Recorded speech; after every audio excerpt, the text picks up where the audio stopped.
Ngepel ngepel. Wah, ada telepon nih. Siapa ya? Wah, Mas Bro nih.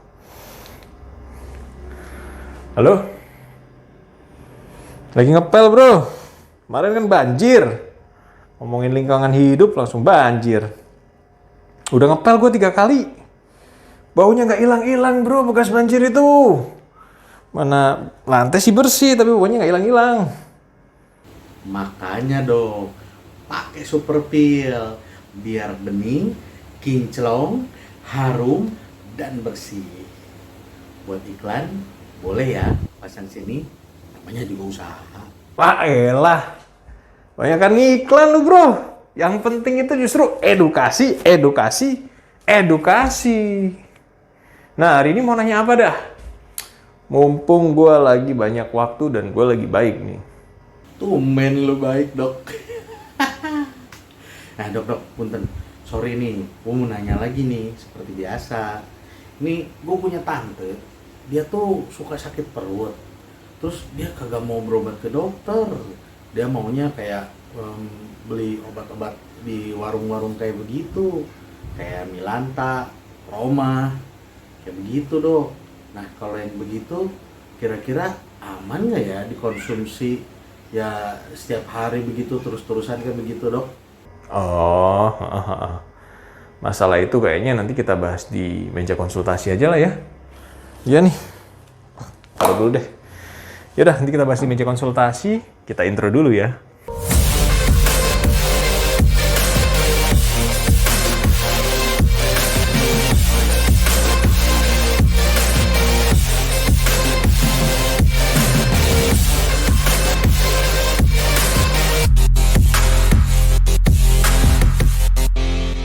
Halo, selamat siang, selamat pagi.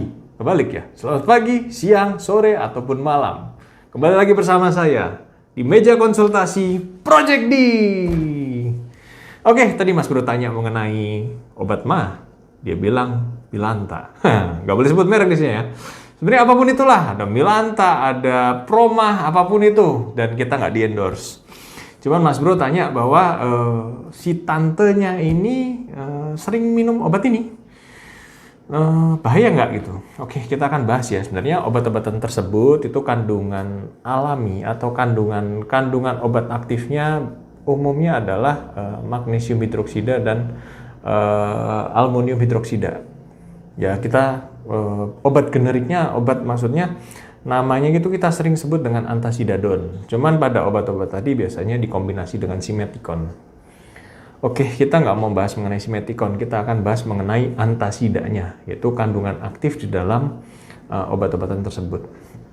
Jadi yang dinamakan antasida ini tadi ada di situ ada 2 zat aktif. Yang pertama adalah magnesium hidroksida dan aluminium hidroksida. Obat-obatan ini sering banget dipakai untuk pasien-pasien yang pada zaman dulu, obat-obatan ini sering banget dipakai buat pasien-pasien yang lambungnya terluka. Karena ini obat yang salah satu obat yang paling tua yang ditemukan untuk mengobatin penyakit lambung. Itu si antasida ini. Tadi saya sudah singgung sedikit mengenai magnesium dan aluminium. Kenapa obat ini harus dikombinasi? Ya karena yang pertama, si magnesium ini bikin BAB menjadi cair. Sedangkan si aluminium hidroksida itu bikin BAB jadi keras. Jadi saat kedua zat ini dikombinasikan itu menjadi sebuah basa kuat dan ini akan menetralkan efek tadi BAB-nya jadi cair maupun susah BAB. Jadi kedua zat aktif ini dikombinasikan untuk menciptakan suatu basa kuat untuk menjaga keasaman di lambung kita. Dan obat ini labelnya warnanya hijau ya. Artinya label hijau ini nggak perlu diresepkan menggunakan resep dokter. Jadi memang dijual bebas, jadi bisa beli di minimarket, bisa beli di toko obat, di mana aja bisa dijual gitu. Bahkan di warung-warung pun kita mungkin bisa dapat obat ini ya, karena memang labelnya hijau, artinya dijual bebas tanpa menggunakan resep dokter.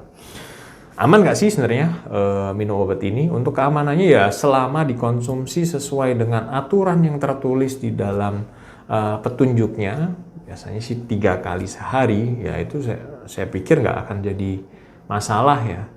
Karena diminum sesuai aturannya dan sebaiknya ya nggak dikonsumsi dalam waktu yang jangka panjang. Artinya dikonsumsi dalam waktu 14 hari berturut-turut itu sebaiknya tidak. Oke. Jadi kalau ya 2 hari, 3 hari konsumsi obat ini dan nggak ada perbaikan, nggak ada salahnya kalau teman-teman yang mengalami gejala sakit mah kontrol ke dokter ya, untuk diketahui atau untuk dicari tahu mungkin penyebabnya apa dan mungkin perlu dipertimbangkan diberikan obat-obatan yang lebih spesifik. Saya juga menaruh catatan untuk pasien-pasien yang punya gangguan fungsi ginjal yang berat ya. Untuk penggunaannya ada baiknya didiskusikan dulu dengan dokternya. Supaya dokter bisa mengukur manfaat dan mudarat dari obat ini apabila dikonsumsi, mana yang lebih menguntungkan. Berikutnya ada juga hal yang harus diperhatikan bahwa salah satu reaksi alergi ya. Kalau orang-orang sensitif terhadap zat ini, ya saya anjurkan untuk tidak mengkonsumsi obat-obatan ini karena akan memicu reaksi alergi. Apa sih alerginya? Ya tadi gejalanya salah satunya bisa matanya bengkak, tangannya bentol-bentol, gatal seluruh tubuh, itu salah satu reaksi alergi yang umumnya terjadi. Ya, ada hal yang menarik lagi, seperti yang kita tahu bahwa obat antasida ini bentuknya ada yang tablet dan ada yang cair. Untuk yang berbentuk tablet, itu cara mengkonsumsinya bukan dengan diminum dengan air, tapi dikunyah ya, supaya bekerjanya lebih optimal kalau dikunyah, bukan diminum pakai air.